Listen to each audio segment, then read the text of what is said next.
오늘 우리에게 주신 하나님의 말씀 요한계시록 14장 6절에서 13절까지의 말씀입니다. 한 절씩 교독하도록 하겠습니다. 또 보니 다른 천사가 공중에 날아가는데 땅에 거주하는 자들 곧 모든 민족과 종족과 방언과 백성에게 전할 영원한 복음을 가졌더라.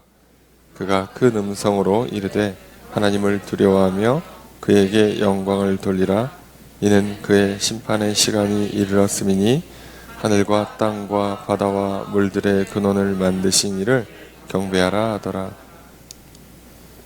또 다른 천사 곧 둘째가 그 뒤를 따라 말하되 무너졌도다 무너졌도다 큰 성 바벨론이여 모든 나라에게 그의 음행으로 말미암아 진노의 포도주를 먹이던 자로다 하더라. 또 다른 천사 곧 셋째가 그 뒤를 따라 큰 음성으로 이르되 만일 누구든지 짐승과 그의 우상에게 경배하고 이마나 손에 표를 받으면 그도 하나님의 진노의 포도주를 마시리니 그 진노의 잔에 섞인 것이 없이 부은 포도주라. 거룩한 천사들 앞과 어린 양 앞에서 불과 유황으로 고난을 받으리니 그 고난의 연기가 세세토록 올라가리로다. 짐승과 그의 우상에게 경배하고 그의 이름표를 받는 자는 누구든지 밤낮 쉼을 얻지 못하리라 하더라. 성도들의 인내가 여기 있나니 그들은 하나님의 계명과 예수에 대한 믿음을 지키는 자니라.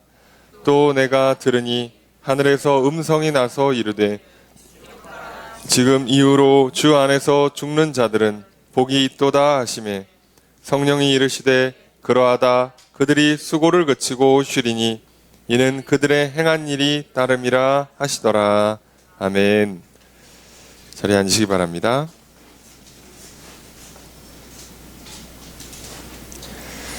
할렐루야. 거룩한 주일 주님 전에 나와 예배드리시는 성도님들을 주님의 이름으로 환영합니다. 우리 앞에 있는 분들과 사랑의 교제를 나누겠습니다. 인사합시다. 사랑합니다. 축복합니다. 이 시간 주 앞에 나와 예배드리시는 성도님들에게 주님의 크신 은혜가 함께 있기를 주의 이름으로 축복합니다. 우리는 주일 낮 예배 시간을 통하여서 요한계시록 말씀을 살펴보고 있습니다. 요한계시록 말씀의 가장 많은 분량과 또 가장 중요한 환상이라고 할 수 있는 것은 세 가지 큰 대재앙의 메시지입니다. 그리고 세 가지 대재앙의 메시지가 진행되는 중에 중간중간에 사이에 다른 환상들이 끼어 들어와서 보여줍니다. 그래서 첫 번째 인재앙일 때도 여섯 번째 나팔, 일곱 번째 인 사이에 환상이 하나 들어오고요. 두 번째 나팔 재앙, 여섯 번째 나팔 재앙에서 일곱 번째 나팔 재앙 넘어갈 때 또 사이에 환상이 하나 나옵니다. 그리고는 두 번째 이 큰 대재앙이 끝나고 세 번째 대접재앙이 시작되기 전 사이에 또 환상이 하나 들어옵니다. 그리고 우리는 지금 그 장면을 살펴보고 있죠. 게다가 이것은 굉장히 길게 진행되고 있습니다. 우리는 이 장면들을 통해서 몇 가지 중요한 사실을 깨닫게 돼요. 우선 재앙이라는 건 놀랍게도 하나님께서 허락하신 하나님께서 인류 역사를 끌고 가시는 경륜의 섭리라 할 수 있습니다. 재앙 없는 인생은 우리에게 아예 주어지지 않습니다. 그런 무사 아닐 만사형통 이런 건 우리 인생에서 없는 거예요. 있다는 생각 자체를 어떻게든 열심히 살거나 힘을 얻거나 돈을 많이 얻거나 능력을 키우거나 모여서 세력을 곤고히 하면 그런 일이 없을 것이다 라는 것은 거짓입니다. 왜냐하면 하나님께서는 재앙을 허락하셨고 그 재앙을 심지어 쉼 없이 계속 반복적으로 일으키십니다. 그 재앙 가운데 하나님은 우리에게 그 재앙이 있음을 알고 그 재앙 가운데 성도들을 지켜주시고 보호해주시고 영원한 하늘나라로 이끌어주신다는 것, 그 재앙 가운데 우리에게는 사명이 주어져 있다는 것을 말씀하셨어요. 그리고 나서 이제 우리가 가장 중요한 이 살펴보고 있는 이 긴 중간 환상, 두 번째 대재앙이 끝나고 세 번째 대재앙이 시작되기 전 우리가 살펴보고 있는 이 본문에서는 우리가 이 재앙의 한복판에서 가만히 버티고 기다리는 싸움이 아니라 영적 전쟁을 치러야 된다. 그것은 피할 수 없는 싸움이고 중요한 싸움이다 라는 걸 가르쳐줘요. 영적 전쟁을 치러야 돼요. 이건 숨거나 외면해서 할 수 있는 문제가 아니라 무조건 싸워야 합니다. 이거는 숨고 피하면 오히려 지는 싸움이라서 적극적으로 싸워야죠. 근데 이 싸움이 어떤 싸움인가에 대한 실체를 보여주기 위해서 사실 이렇게 긴 내용이 기록되어 있죠. 이 싸움은 사단으로 우리가 보통 불리는 악한 영이, 천사 중에 타락한 영이 천사의 한 3분의 1을 끌고 하나님을 대적한 것으로부터 시작을 해요. 이 악한 영, 보통 사단이라 불리는 이 세력이 하나님을 대적하지만 이기지를 못해요. 당연히 쫓겨납니다. 뭐 같은 천사끼리 싸워도 져요. 쫓겨났고, 그래서 이제 무엇을 막느냐? 하나님의 역사를 방해하는데 가장 중요한 인간을 구원하고자 하는 역사를 막으려고 해요. 하지만 실패하죠. 예수 그리스도도 이 땅에 오셨어. 그럼 이제 뭘 막아야 돼요? 교회와 성도를 막아야 돼요. 그런데 그것도 실패합니다. 이 환상 가운데 보여주는 것은 사단은 단 한 번 어떤 영적 전쟁에도 이겨본 적이 없어요. 우리는 사단이 굉장히 강력하기 때문에 사단과 승리를 놓고 치열하게 싸우는 싸움을 싸운다라고 생각하기가 쉬워요. 하지만 그게 아닙니다. 사단은 이미 패배자예요. 그러니까 우리는 싸우면 이겨요. 싸우면 이기는 겁니다. 여기는 이미 졌어요. 근데 왜 싸움이 붙냐면 이쪽에서 거짓말을 하니까. 자, 이제 싸워서 못 이기니까 속여서 이기려고 그래요. 이미 이겼는데 내가 그래서 이렇게 트로피를 받았어요. 근데 저쪽에 자꾸 뭐라 그러냐면, 야, 그거 저기 잘못 만든 것 같아. 잠깐 나한테 한 번만 빌려줄래? 내가 한번 볼까? 이렇게 가져오면 홀랑 갖고 도망가려고 그러는 거죠. 이런 식이에요. 우승 트로피를 어떻게 받았는데 그걸 너한테 줘? 그렇잖아요. 내가 이걸 줘도 우리 가족한테 줘야지. 뭐 부모님과 뭐 함께한 동료들과 나눠야지. 왜 나랑 여태까지 싸웠던 너한테 주냐고요. 그런데도 불구하고 사단의 이 간교한 술수, 그가 하는 거짓과 유혹 때문에 우린 속아요. 그러면 지는 거예요. 이 싸움이 일어난다는 걸 우리는 봐야 돼요. 그리고 이 싸움을 이긴 사람들이 어떻게 되는가가 우리가 지난주에 살펴본 14장 1절에서 5절의 말씀이죠. 이 싸움을 이긴 사람들은 하나님과 함께 시온산, 특히나 어린 양이 그 산에 서 있고 14만 4천으로 대표되는 교회와 성도들이 함께 서서 거기서 하나님을 예배합니다. 그리고 그 예배 가운데 새 노래를 부르죠. 크고 웅장하고 아름다운 노래를 배우고 그 노래를 따라 불러요. 이 아름다운 예배가 참 놀라운 거죠.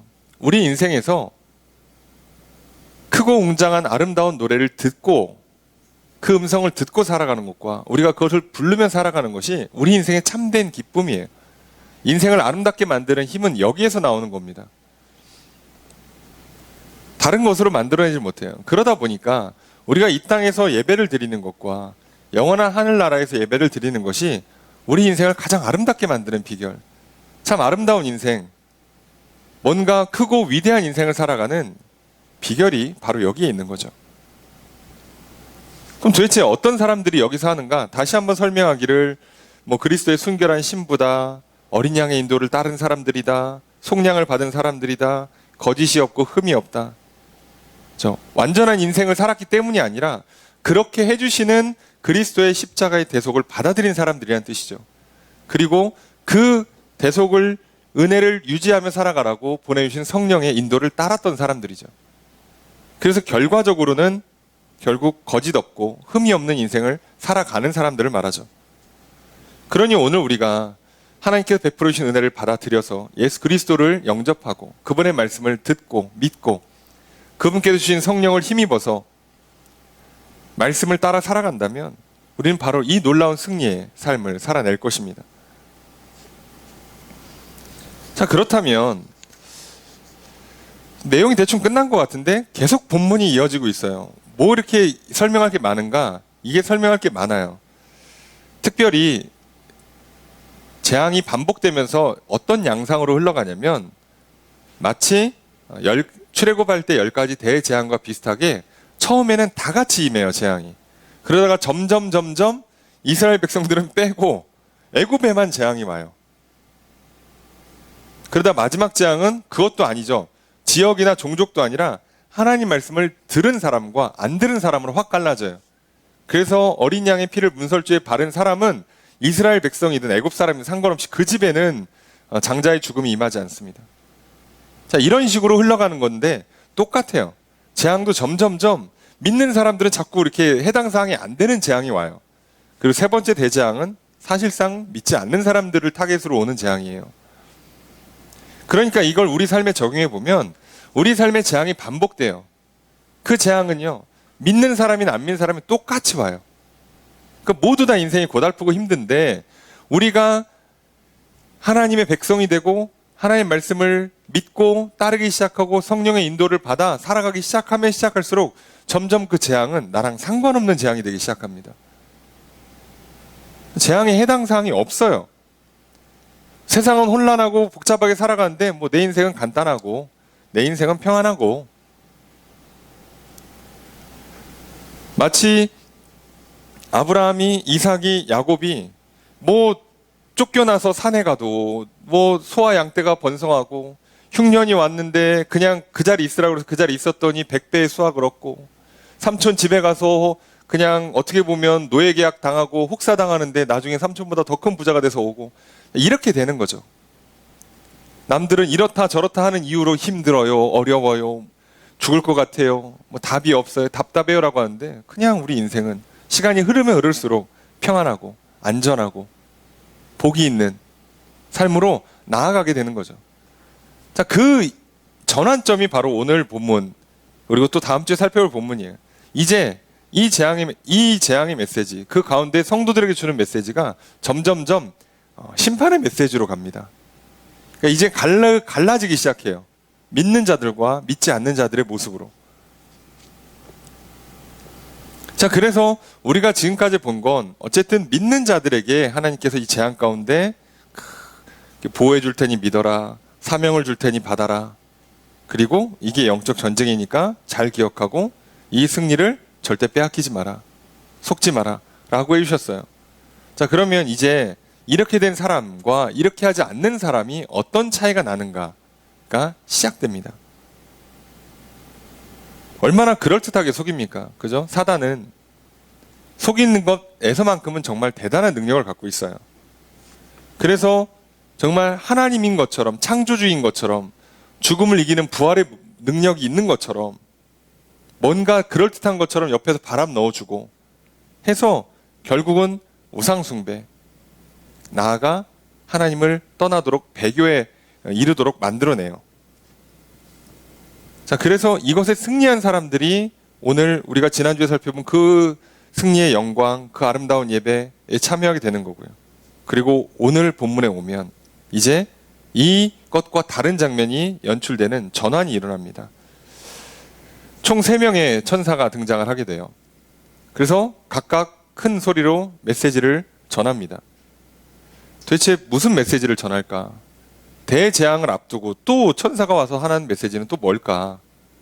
우리는 오늘 이 천사들을 통해서 환상 가운데 전하는 메시지가 오늘 나에게, 우리에게 주시는 하나님의 말씀으로 듣고 또 깨닫도록 도우시는 성령님의 은혜가 있기를 소망합니다. 그래서 오늘 하나님께서 우리 예배를 기뻐 받아주시고 우리 가운데 들려주신 말씀을 듣고 우리가 아멘으로 화답하는 아름다운 예배, 그러므로 말미암아 하나님의 은혜가 충만한 시간이 되기를 주의 이름으로 축복합니다. 먼저 말씀을 살펴보도록 하겠습니다. 6절 말씀 함께 읽습니다. 시작.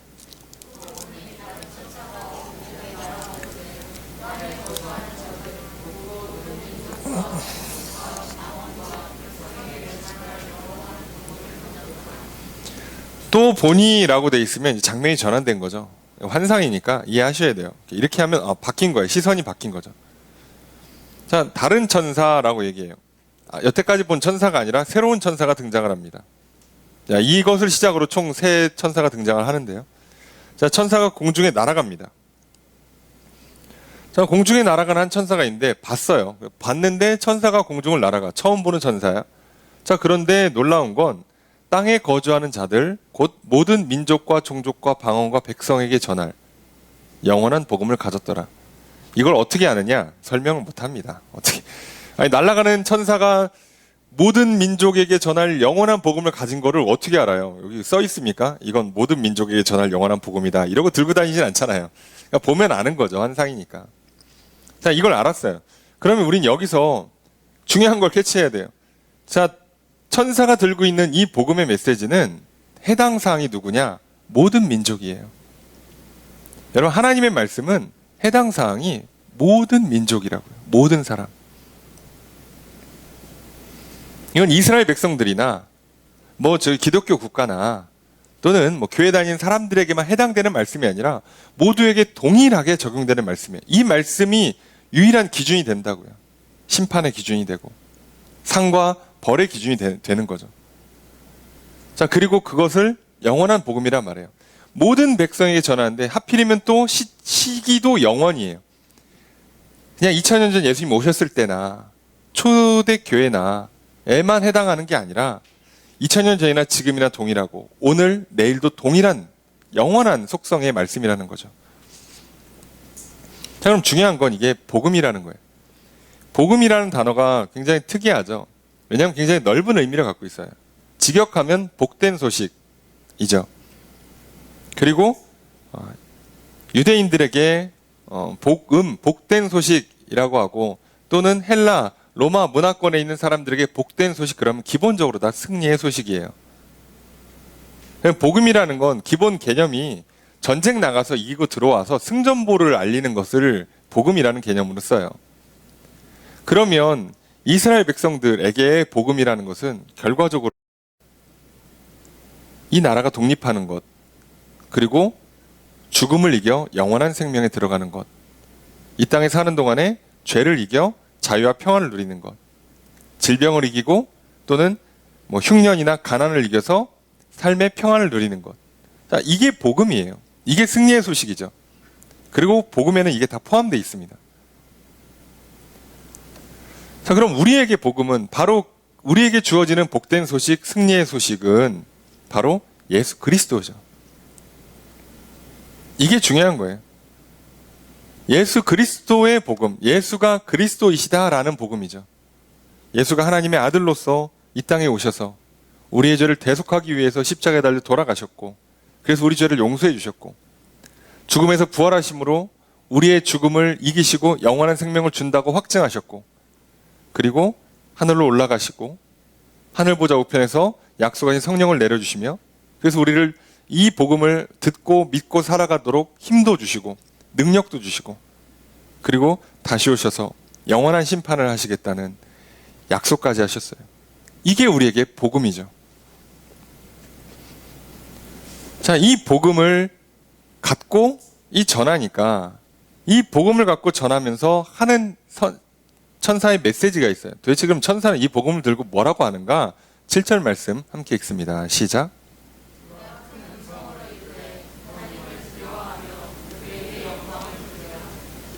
그의 심판의 시간이 이르렀으니 하늘과 땅과 바다와 물들의 근원을 만드신 이를 경배하라. 이 모든 민족에게 영원히 전할 복음, 영원한 복음을 들고 있는 천사가 외치는 소리가 뭐냐? 하나님을 두려워해라요. 그에게 영광을 돌려라. 왜냐? 심판의 때가 이르렀다는 거죠. 그러니까 압축을 하면 심판하시는 하나님을 두려워하고 영광을 돌리라는 얘기예요. 또 하나는 하늘과 땅과 바다와 물들을 그의 근원을 만드시니 창조하신 하나님을 경배하라죠. 그러니까 압축하면 심판하시는 하나님을 두려워하고 영광 돌리고 창조하신 하나님께 경배하라. 이걸 더 압축하면 창조하시고 심판하시는 하나님을 예배하라죠. 이게 핵심이에요. 그러니까 하나님을 창조주로 보고 그 창조한 인간을, 피조세계를 심판하시는 분으로 알고 그분을 예배하라는 거죠. 이게 핵심이에요. 그분이 우리에게 주신 이 복음, 내가 너희를 창조했고 너희들이 죄악으로 망가져 있는 것을 예수 그리스도를 통해서 고치겠다. 그리고 그 고친 걸 성령을 통해서 유지하겠다. 그리고 잘 유지한 사람들은 마지막 때에 내가 상으로, 영생으로 인도할 것이고, 그거 안 한 사람들은 영벌에 처하게 하겠다 라고 하신 하나님을 경배하라죠. 예배하는 겁니다. 그러니까 우리에게는 이게 직접적으로 적용이 되잖아요. 복음을 들은 사람들 입장에서는 그냥 하나님 예배하는 거예요. 뭐 사실 하지 말래도 하는데, 원래 이게 많은데 이걸 하라고 명령하잖아요. 그러니까 이건 사실 우리에게는 새로운 메시지가 아니에요. 큰 소리로 선포할 필요조차 없는, 이미 알고 있고 당연히 알고 있고 지금도 하고 있고 앞으로도 할 거예요. 그럼 이건 누구 들으라고 하는 말이겠어요? 사실상은 안 하는 사람, 믿지 않는 사람들 들으라고 하는 말이에요. 그런 의미에서 또다시 복음을 전하는 것이요, 또 어떤 의미에선 경고의 메시지입니다. 그래서 오늘 이 세 천사의 메시지는 어떻게 보면 우리에게 확증을 주는, 다시금 재확인시켜주는 복음의 메시지임과 동시에 또 믿지 않는 자들에게는 마지막 경고예요. 거의 끝에 왔어요. 실제로 세 번째 대재앙이 오기 바로 직전입니다. 이거 오기 전에 어떻게 보면 마지막 기회를 주는 거거든요. 그러면서 주는 메시지, 우리가 정신 차릴 수 있도록, 제대로 하나님 믿을 수 있도록 주는 메시지가 뭐냐예요. 첫 번째는 복음을 듣고 창조주, 심판하신 하나님을 예배해라. 잘하고 계시니까 앞으로 힘써 계속 잘하시면 됩니다.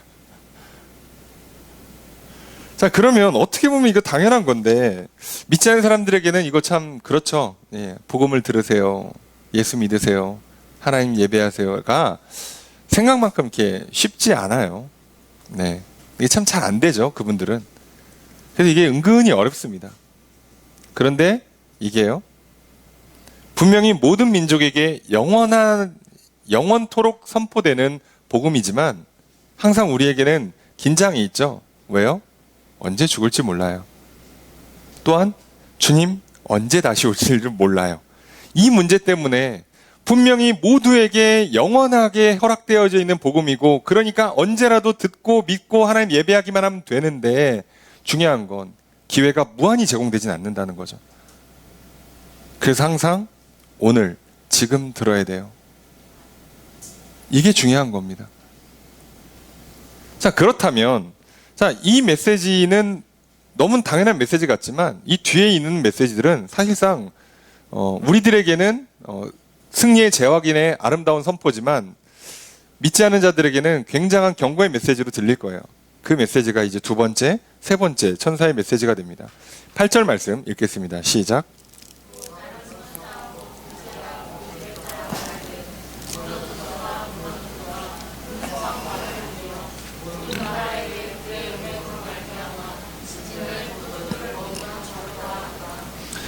또 다른 천사, 두 번째 천사가 이제 똑같이 날아가면서 큰 소리를 외치겠죠. 예. 자, 뭐라고 외치느냐? 무너졌다, 무너졌다. 자, 어쨌든 두 번 얘기하면 강조입니다. 그러니까 확실히 무너졌다. 반드시 무너진다예요. 뭐가? 큰 성 바벨론이. 바벨론 도시 성이 무너진다는 뜻이 아니에요. 야, 상징입니다. 환상이니까. 큰 성 바벨론으로 상징하는 것이 있어요. 그게 무너져요. 그럼 얘가 뭐 하는 성이길래 그러냐? 모든 나라에게, 모든 나라, 그러니까 이제 앞에 설명한 거를 압축하면 모든 나라, 민족, 종족, 방언, 백성, 그러니까 그냥 모든 사람들에게 음행으로 말미암아 진노의 포도주를 먹이던, 음행을 해서 진노의 포도주를 먹게 만들던 성이란 뜻이에요. 그러니까 이거 전부 다 상징적인 메시지니까 조금 압축하면 큰 성 바벨론이라는 존재가 뭘 하냐? 사람들로 하여금 음행에 빠지게 만들어서 하나님의 진노의 포도주를 마시게 만드는 거예요. 죄짓게 만들어서 망하게 만드는 거죠. 근데 이 죄가 왜 음행이냐? 당연히 이거는 성적인 타락을 의미하는 것뿐만 아니라 영적인 타락을 의미하는 거죠. 그리고 이 영적인 타락이 결국은 하나님의 진노의 잔을 불러일으키는 거예요. 자, 그런데 우선 하나씩 살펴보면 바벨론인데 앞에 수식어가 큰이 붙어 있어요. 큰. 물론 실제로 그 당시 바벨론이라는 도시가 큰 도시기도 하고 바벨론은 대제국의 상징이기도 해요. 하지만 이 당시에는 큰 성 바벨론이라고 그러면 구약 성경의 전통이나 뭐 이 당시 사람들은 다 로마인 줄 알아듣죠. 아, 로마구나. 아, 로마라고 얘기 못하니까 이렇게 돌려서 얘기하는구나. 알아들어요. 근데 중요한 건 로마도 대제국이에요. 황제죠. 크죠. 그런데 문제는 이거예요. 이들이 정말 크냐? 그렇잖아요. 이 땅의 어떤 대제국도 뭐 아시아의 뭐 절반을 먹었어. 뭐 북미의 유럽의 전체를 통일하네. 뭐 북미를 다 먹었네 해도 지금까지 그 어떤 세력도 지구 전체의 모든 민족, 모든 나라, 모든 족속을 통일한 대제국은 없어요. 양분한 적도 없어요. 그냥 5개 대륙 자체를 통일한 것도 없어요. 안 됩니다. 분명히 크긴 커요. 대단해요. 근데 이걸 완벽하게 수행해낸 사람들은 없어요. 그런 나라, 그런 사상, 그런 왕, 그런 인물, 그런 기술 능력은 없어요. 하나님 외에 이걸 해낼 수 있는 사람이 없는 거죠. 그러니까 사단은 원래 기본 존재가 뭐라고요? 하나님하고 대적해도 져, 예수님 방해했는데 져, 교회랑 성도를 방해했는데도 져. 그러니까 이미 태생이 교만해서 싸움을 시작했지만 태생은 패배자예요. 그러니까 이 패배자가 할 수 있는 가장 최고의 발악이 뭐겠어요? 거짓말해서 속에서 뺏는 거예요. 쉽게 얘기하면 내가 전쟁에 나가거나 시합에 나가서 졌어요. 얼마나 자존심 상하고 뭐 시쳇말로 쪽팔리고 부끄럽지 않겠습니까? 이 사람이 그 마지막 남은 자존심을 세우려고 하면 어떻게 해야 되는 거예요? 이제 큰 소리 쳐야 돼요. 거짓말을 섞어서. 아, 심판이 편파적이었다. 룰이 뭐 잘못됐다. 전날 먹은 게 뭐가 잘못돼가지고 내가 컨디션이 좋지 않았다. 그렇게 비겁한 변명이라도 해야 그나마 남은 자존심을 살리는 거예요. 그래서 뭐라고 얘기하는 거예요? 다음에 또 붙으면 내가 이겨. 이 얘기를 하는 거예요. 놀랍게도요. 다시 싸우면 져요. 절대 못 이깁니다. 분명히 내가 컨디션이 안 좋아서 진 것 같잖아요. 근데 이상하죠? 여러분 경험해보신 분들은 아실 겁니다. 2번째 해도 져요. 왜요? 그냥 그 사람이 이미 나보다 뛰어나기 때문에 이기는 거예요. 더 놀라운 건요. 운도 실력입니다. 꼭 그 사람은 운이 좋아. 하여간 어떻게 해서 올라가서 이겨요. 여러분 운도 실력이라니까요. 괜히 하는 말이 아니라 진짜로 이기는 사람들은 실력도 출중하고 어떻게 보면 때도 맞고 운도 맞고 뭐가 돼요. 마치 저 사람이 이기는 것처럼 운명이 지어진 같은 느낌을 받죠. 사단은 이길 수가 없어요. 그런데 계속 센 척을 한단 말이에요. 큰 소리 친다고. 여러분 우리도 똑같잖아요. 여러분 우리가 죄의 유혹을 이겨본 적이 있으십니까? 예? 수많은 악한 생각, 시기, 질투, 분노, 뭐 여러 가지 욕구들, 욕망들 이겨본 적이 얼마나 있으세요? 승률이 얼마나 되십니까? 10번 중에 몇 번이나 이기십니까? 근데 사람들이 막 손가락질하면 너 인간이 왜 그러냐, 또는 교회에서 성도님 그러시면 안 된다고. 그럼 뭐라 그래요? 죄송합니다. 그러고 막 주님께 막 눈물로 기도하고 성령님 도와달라고 막 은혜를 구하고 그럽니까? 아니에요. 내가 어제 잠깐 정신을 놔서 그래. 오늘은 이긴다니까. 어제 그날따라 왜 이렇게 내가 또 기도를 안 했나 몰라. 오늘은 내 기도 열심히 할 거야. 이긴다니까. 인정을 안 하죠. 왜요? 이게 사단이 주는 속성이라 그래요. 이런 식으로 한다는 거죠. 받아들이지를 못해요. 사단은 이 패배를 받아들였으면 영적 전쟁은 일어나지 않았죠. 못 받아들이잖아요. 인정을 못해. 그리고 끝까지 싸우는 거예요. 어차피 싸워도 지니까, 싸워서 못 이기니까 속여서 이기려고 한다고요. 정상적인 방법으로는 못 이기니까 불법을 쓰려고 하는 거예요. 큰 성 바벨론이 크면 얼마나 크겠어요. 그런데도 크다고 스스로를 얘기하고, 그리고 마치 큰 것처럼 보이니까 인정을 해줘요. 천사도. 커 보이냐 바벨론이? 근데 잘 들어, 무너져. 백날 커도 무너져. 너의 생각이 아무리 뛰어나도, 너의 계획이 완벽한 것처럼 보여도, 너의 의지가 강력해도, 지금 너가 막 완전히 막 기뻐 날뛰어도 무너져. 바벨탑을 쌓아도 무너져요. 사람들이 힘을 모으고 완벽한 일을 해내는 것 같아도 무너져요. 안 된다고. 그럴듯해 보이잖아요. 누구의 말처럼 다들 그럴듯한 계획을 갖고 있잖아요. 한 대 맞기 전까지. 안 되는구나. 자, 이거 깨닫기 전까지 다 그럴듯하단 말이에요. 될 것 같죠. 한 번 넘어지고 두 번 넘어지면 겸손하게 하나님께 은혜를 구하는 게 아니라 더 이를 악물죠. 다음엔 이기리라. 여러분, 보통 소위 세상에서도 뛰어난 재능을 가진, 아니 세계의 천재라 불리는 사람들은 그래도 굉장히 높은 열의 9번은 다 이겨요. 근데 그들도 한두 번에 실수하거든요. 근데 그들이요, 열의 9을 이길 때 보면 어려서부터 잘해요. 뭐 3살 때 뭐 한글을 띄고, 뭐 4살 때 뭐 수학을 통달하고, 7살 때 뭐 고등학교를 끝내고, 뭐 11살 됐더니 뭐 논문을 썼다는 둥 그러잖아요. 여러분, 그 정도 아니면 우리는 사실 이렇게 비빌 수가 없어요. 못 이긴다고요. 근데 왜 인정을 안 하냐고. 뭘 할 수 있는 것처럼. 그런데 우리가 그것 때문에 절망을 느낄 필요도 없어요. 왜요? 거기도 무너져요. 어차피 다 무너져요. 아니, 백날 우리끼리 볼 때 머리 좋으면 뭐하냐고, 우리끼리 볼 때 힘이 있고 돈이 많으면 뭐하냐고 무너질 건데, 여기서는 어차피 이 세계는 답이 없다고요. 여기선 답이 없는 거라고. 그래서 오직 답이 되시는, 구원이 되시고 창조하시고 심판하시는 하나님 앞에 우리가 무너지지 않는 영원한 나라, 무너지지 않는 영원한 생명을 우리가 누리고 그 주시는 복으로 말미암아 사는 거 아니겠습니까? 우리가 그거예요. 그러니까 그것 때문에 이렇게 속이는 거예요. 음행하게 만드는 거예요. 영적인 음행.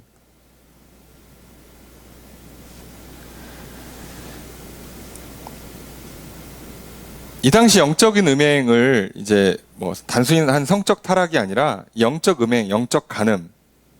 자, 이것은 보통 우리가 말하고 있는 하나님을 배신하는 거죠. 하나님과 우리 사이의 관계를 깊은 사랑과 신뢰의 관계, 그래서 하나님과 우리 사이를 단순히 하나님의 백성뿐만 아니라 하나님 그리스도의 거룩한 신부라고 불러요. 그래서 이것은 어떤 의미에서는 결혼과 같은 관계를 이해를 해요. 그래서 우리가 우상을 숭배한다, 사단의 속임에 넘어가서 그것을 경배한다, 그들이 보장해 주는 걸 따르기 위해서 그들에게 인침을 받는다, 그러면 이때는 끝이에요. 이혼입니다. 계약이 파기돼요. 이게 무서운 거예요. 이 선을 넘어가지 않도록 우리는 싸워야 되는 거예요. 한두 번 흔들리는 거, 그거는 괜찮다고 하긴 뭐하지만 어쩔 수 없어요. 인간사에서. 하나님도 이해하실 만큼 인간이 그런 부분은 굉장히 취약합니다. 흔들리고 넘어지는 수준이 아니라 아예 선을 넘는 건 사실 어려워요. 그거는 내가 이미 결정하고 작심하고 넘어간 거기 때문에 돌이킬 수 없어요.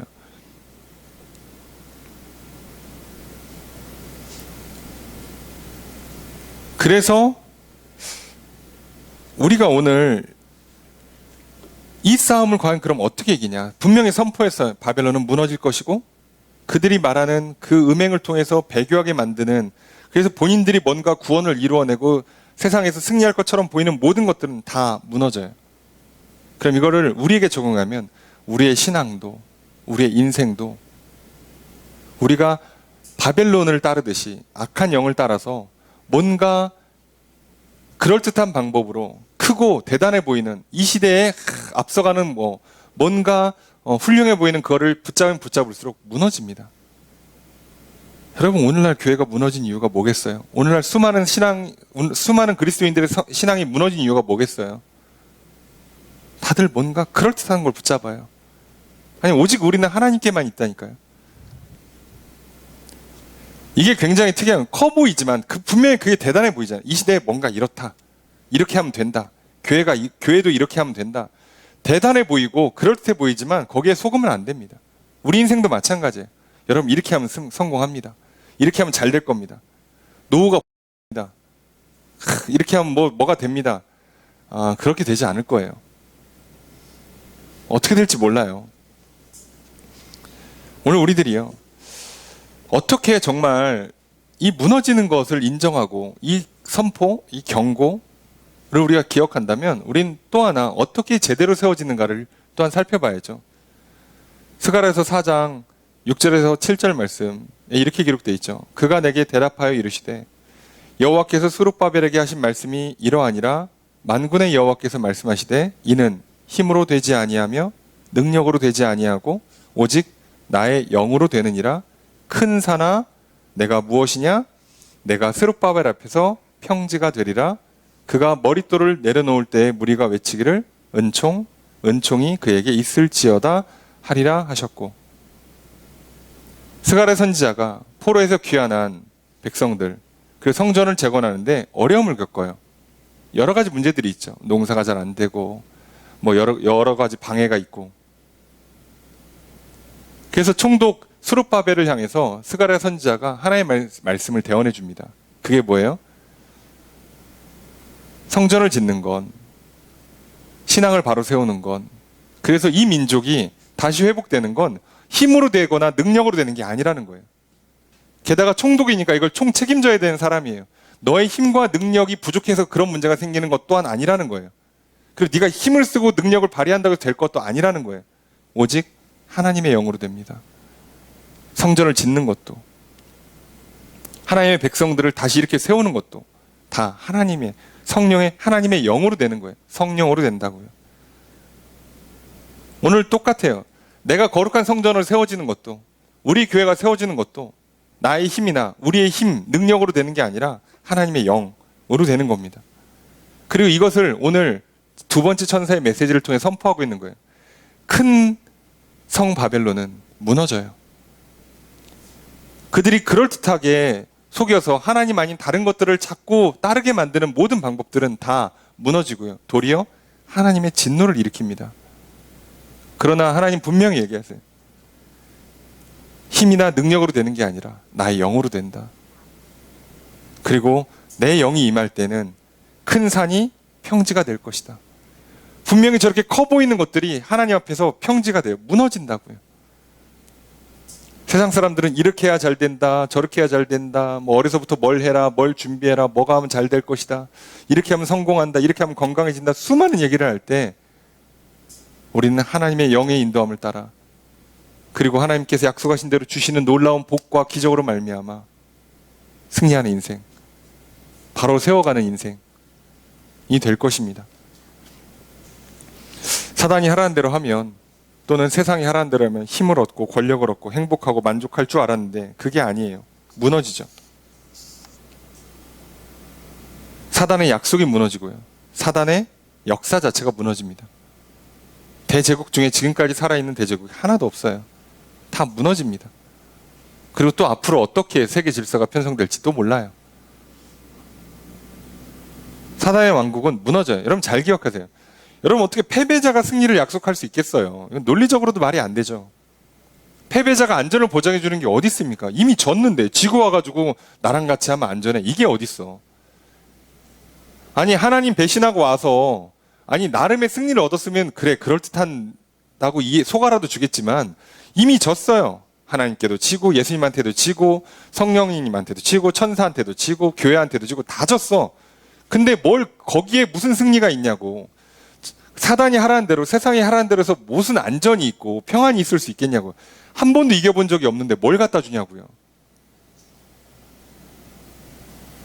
그러니 절대 속지 마십시오. 사단이 세상이 주는 거짓말에, 그 유혹에 넘어가지 마십시오. 결국 우리의 자유와 생명을 뺏어서 죄의 종노릇하게 하다가 사망으로 끌고 가려고 하는 겁니다. 그리고 사단의 이 악물고 발악하는 그 놀라운 강력한 역사처럼 보이는 것조차도 심판의 때에는 무너집니다. 이 사단의 역사가 하나님 앞에서, 복음 앞에서 무너집니다. 이 무너졌다는 이 기쁜 소식을 들으시고 이것을 우리도 받아들이고 나아가 선포하시면 됩니다. 사람들이 잘난 척할 때 얘기하시면 돼요. 그래, 그렇게 얘기한 수많은 사람들이 인류 역사에 단 한 번 성공한 적이 없는데 너는 부디 성공하길 바란다. 그래, 나는 그게 무너질 거라고 믿고 나는 하나님의 방법이 영원히 세워질 거라고 믿는다. 죽기 전에 누가 잘 살았는지 그때 보자. 죽고 나서 그때 또 봐야지 뭐 어떡하겠어. 어차피 뭐 서로 말해봐야 듣지 않을 거니까 보자, 결과물로 보자 할 수밖에 없는 거예요. 그래서 우리는 이 경고의 메시지이면서 우리에게 주는 이 선포하는 말씀을 듣고 담대히 또 우리도 전해야 할 것입니다. 기억하십시오. 사단은 무너졌습니다. 세상은 무너집니다. 하나님의 말씀과 하나님의 나라만 영원히 세워져요. 왜냐하면 그분이 창조주요, 그분이 심판하시는 분이고 그분이 승리자이기 때문이죠. 잊지 마십시오. 자, 그리고 나서 이제 세 번째 천사가 하는 메시지가 또 있겠죠. 9절 함께 읽겠습니다. 시작.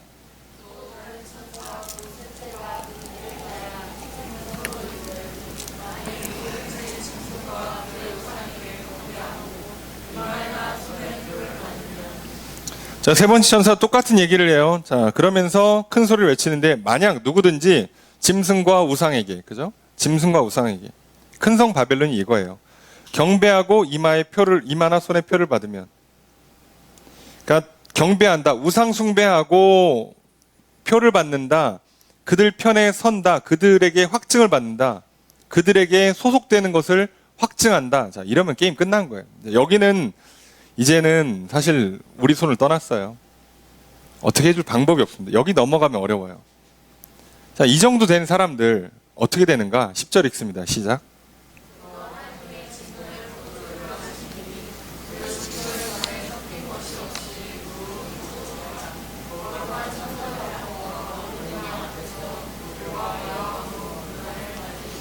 자, 이러면 진노의 포도주를 먹게 되는 거예요. 앞에 똑같은 내용이 써 있잖아요. 자, 음행으로 말미암아 진노의 포도주를 먹는다. 음행은 영적 간음, 우상 숭배라니까요. 우상 숭배하고 그들에게 소속됐다는 도장까지 받으면, 확증을 받을 정도로 하면, 자, 그러면 진노의 포도주를 마시게 돼요. 자, 그거는 그 진노의 잔에 섞인 것이 없이 부은 포도주라. 순수한 진노, 오로지 진노로만 가득 찬 포도주예요. 자, 이게 이걸 줄 거 아니에요, 그죠? 일종의 뭐 사약이죠, 독배입니다. 마셔. 자, 이걸 먹으면 어떻게 되냐? 자, 거룩한 천사들 앞과 어린 양 앞에서 불과 유황으로 고난을 받는다.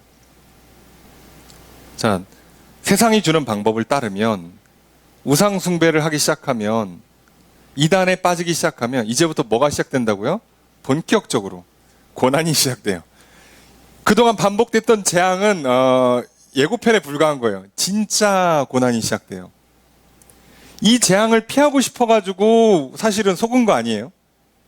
와, 인생 괴롭다, 죽겠다, 어떻게 해야 되지? 사단이 속입니다. 이렇게 하면 살아, 이렇게 하면 성공한다니까, 이렇게 하면 안전해. 거기에 넘어가는 순간 이제 진짜 고난이 시작돼요. 그리고 11절 읽습니다. 시작.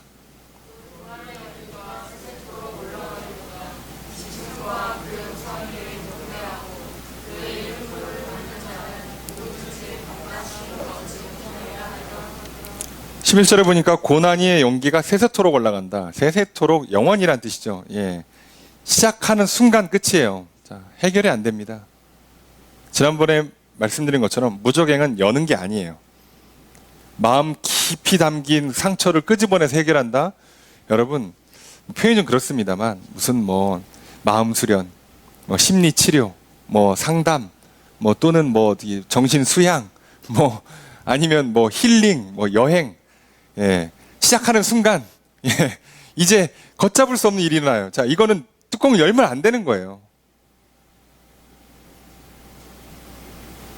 가족끼리 앉아가지고 이렇게 과거를 털면서 우리 지난 날들을 다 훌훌 털어볼까? 하시면 안 돼요. 자, 그냥 덮는 거예요.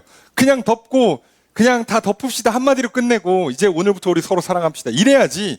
뭘 그걸 끄집어내서, 사실 나 7살 때 그때 좀 마음이 상했어. 그때 왜 그랬어? 미안하다. 여러분, 이러다가 지옥 나갑니다, 이제. 예. 큰일 나요. 건드리는 게 아니라고 했잖아요. 부모님들이 실수하는 게 뭐예요? 애 혼내킬 때, 오늘 잘못한 것만 혼내켜야 되는데, 너 말이야 하면서 이제 갑자기 어제 거, 한 달 거 전에 얘기하잖아요. 그럼 이제 애와 부모 사이는 이제 서로 지옥이 연출되는 거죠. 잘못한 것만 혼내라고. 사실 잘못한 거 혼나는 것도 힘들어 죽겠는데, 그 왜 어제 것까지 끌고 오냐고요. 뭐 부모 자녀 문제가 아니라 부부 문제도 똑같습니다. 잘못한 것만 얘기하세요. 자꾸 어제 거 끌고 하지 말고. 아니, 그런 거예요. 건드리면 힘들어요. 건드릴 필요가 없죠. 근데 문제는 이게 한번 시작하면 걷잡을 수가 없어요. 그게 속임이란 말이에요. 이거 한 번만 하면 끝날 줄 알았죠? 아니요.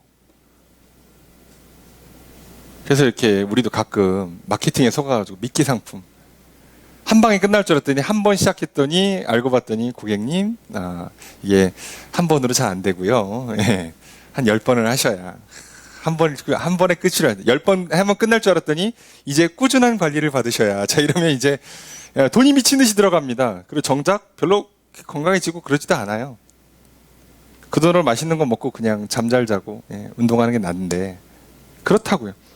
이게 이제부터 시작하는 거예요. 놀라운 게. 해결이 되는 게 아니라 오히려 고난이 시작돼요. 그래서 무슨 문제가 생기냐? 오늘 11절 뒤에 써 있는 것처럼 쉼을 얻지를 못해요. 좀 마음의 평안을 얻어보고 싶었는데 이제 좀 돈 좀 많이 벌고 은퇴해서 이제 좀 여행 다니면서 인생을 좀 살아보려고 그랬는데 쉼이 없어요. 될 줄 알았거든. 안 돼요. 참 이게 참 아이러니죠. 인생의 아이러니.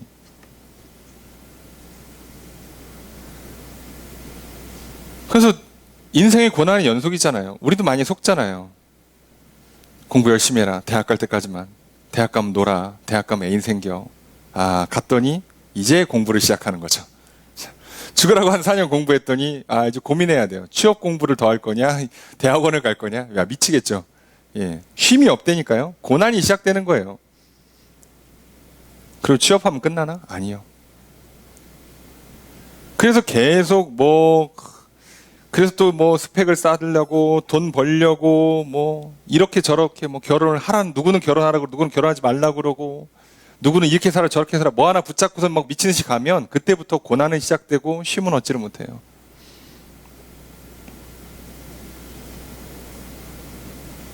그래서 지치고 허무하고 탈진하고 괴로운 인생을 살아가게 되는 거죠. 그런데 오늘 우리에게 주어진 복음은 뭡니까? 예수님 이렇게 말씀하셨죠. 마태복음 11장 28절에 30절 말씀. 수고하고 무거운 짐진 자들아 다 내게로 오라. 내가 너희를 쉬게 하리라. 나는 마음이 온유하고 겸손하니 나의 멍에를 메고 내게 배우라. 그리하면 너희 마음이 쉼을 얻으리니 이는 내 멍에는 쉽고 내 짐은 가벼움이라 하시니라. 예수님은 절대 거짓말 하시는 게 아니에요. 내 멍에를 메라고. 내가 주어지는 짐을 지면 이게 쉬운 거라고. 내가 준 계명을 따르고 내가 믿으라는 대로 믿고 내가 하라는 대로 하면 이게 가장 쉬운 길이라고. 가장 쉬운 길을 줬더니 뭘 자꾸 시키니까 싫어하는 거죠. 세상은 이거면 끝난다니까. 그게 거짓말이에요. 끝나긴 뭘 끝나. 이제 시작한다는가. 예수님은 이거면 진짜로 끝나요. 근데 우리는 자꾸 뭐를 주니까, 뭘 하라고 그러니까, 뭔 하지 말라고 그러니까 그게 부담스러워서 괜히 못 믿고 안 하지만 세상이 주는 것은 거짓말이죠. 요거 하나만 하시면 돼요 라고 했는데 그게 시작인 거고요. 하나님께서 3가지만 하자. 그럼 3가지로 진짜 끝나는 거예요. 그래 진짜 쉬운 방법은 여기에 있단 말이에요. 다윗도 고백하잖아요. 그 험한 인생을 살았던 그 다윗조차도 시편 23편 1절 2절에 뭐라고 고백합니까? 여호와는 나의 목자시니 내게 부족함이 없으리로다. 그가 나를 푸른 풀밭에 누이시며 쉴 만한 물가로 인도어 하시는도다. 쉬긴 뭘 쉬어요? 목동이 군대 장관 돼서 죽으라고 전쟁하다가 미움받아가지고 도망을 10년 넘게 다니고 그 처절한 인생을 살았는데 결과적으로는 목동인데 왕이 됐죠. 위대한 왕이 됐죠. 가장 번성한 나라, 평안한 나라를 만들어냈죠. 이게 어떻게 가능하냐고요. 여호와께서 내 목자가 되어주실 때, 그리스도의 말씀에 멍에를 맬 때, 그 계명을 받아들일 때, 그때 되는 거잖아요. 분명히 얘기하십니다. 내가 너희를 인도할 때, 내 말을 너희들이 받아 먹을 때, 그 말을 따라 살 때 너희들은 쉼을 얻을 것이다. 너희들은 바른 길로 인도함을 받게 될 것이다. 그의 반대로 이렇게 짐승에게 경배하고 우상 숭배하고 그리고 표를 받고 안전할 줄로 믿고 나아가면 이제부터 고난이 시작되고 쉼 없는 고난, 끊임없는 고난이 인생에 펼쳐질 뿐이에요.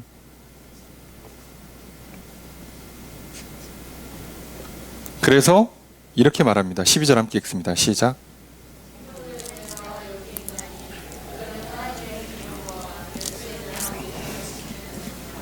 그래서 성도들의 인내가 여기 있다, 믿음을 지키는 것이다 라고 되어 있죠. 이게 계시록 13장 10절에는 성도들의 인내와 믿음이 여기 있다 이렇게 표현을 하는데 같은 말이에요. 그러니까 결국은 하나님의 계명을 지키는 것, 예수에 대한 믿음을 지키는 것.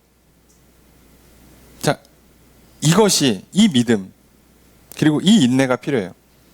여러분, 믿는다는 건요, 간단하게 설명하면 믿으면서 기다린다는 거예요. 믿으면서 참는다는 거죠. 인내가 믿음에서 굉장히 중요한 속성이에요. 어떻게 보면 첫 번째, 가장 전면에 나선 속성이 믿음에서는 인내죠. 기다리는 거죠. 그래서 믿고 기다려라 라고 말하죠. 그게 가장 맞아요. 자, 그런데 어떻게 보면 그러니까 오래 기다릴수록 믿음이 큰 거예요. 예. 진짜 확신을 받기 전까지 얼마나 기다릴 수 있느냐가 내 믿음의 크기라고 할 수 있는 거죠. 자, 그런데 이 인내가요, 놀랍게도 사랑의 속성이기도 합니다. 고린도서 13장 4절부터 이제 사랑의 속성이 쭉 나오는데, 이제 사랑은 어떻고 저떻고 이렇게 하는데, 첫 번째가 사랑은 오래 참고예요. 인내입니다. 오래 참는 게 사랑이에요. 저 사람을 참고 기다려줄 수 있는 게 사랑이에요. 자, 그러니까 어떻게 보면 참고 기다리는 게 믿는 거고 사랑해주는 거예요.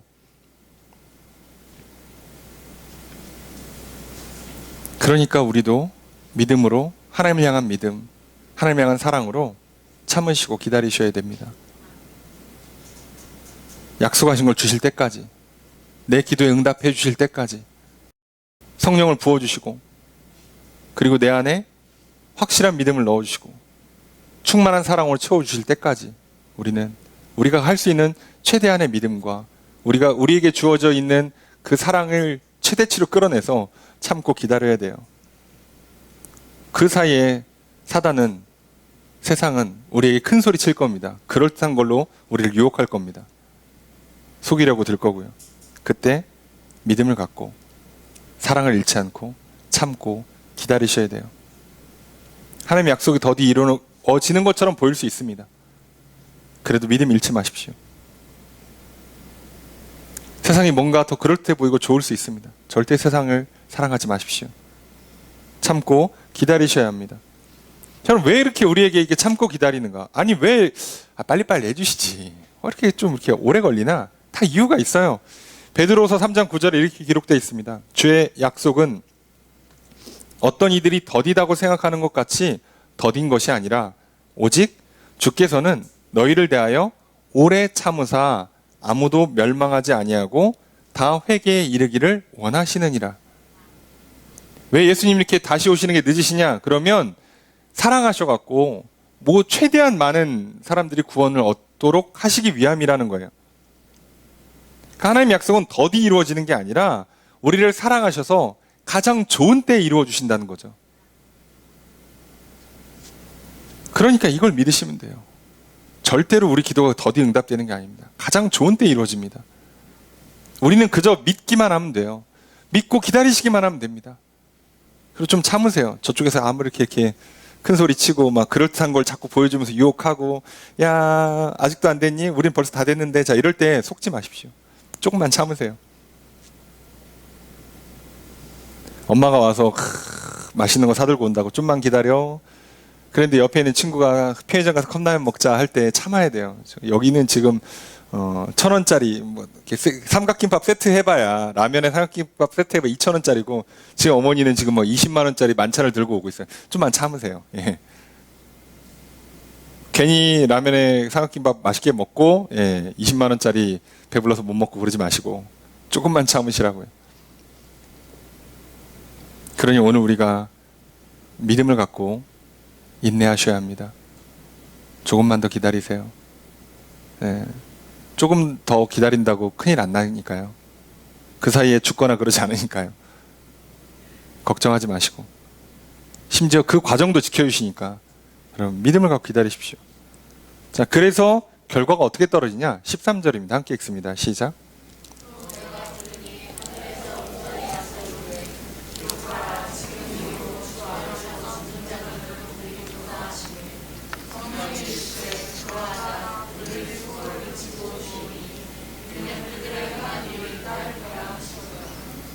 자, 새 천사가 얘기합니다.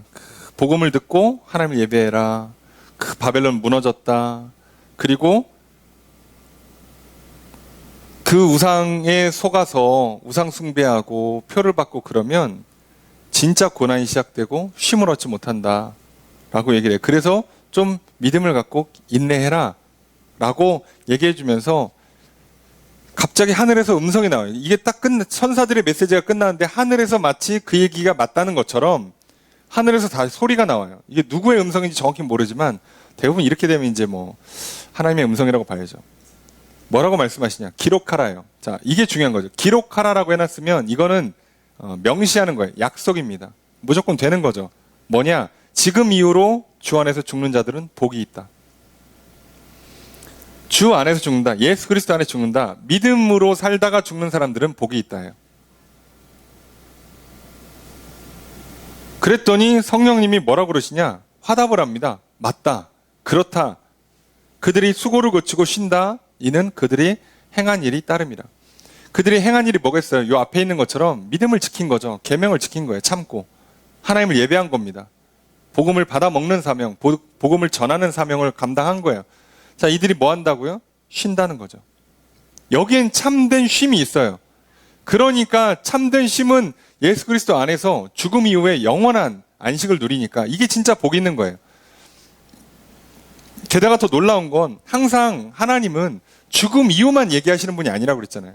자, 이거는 확실한 거고 이 확실한 거를 보여주기 위해서 이 땅에서 맛보게 하신단 말이에요.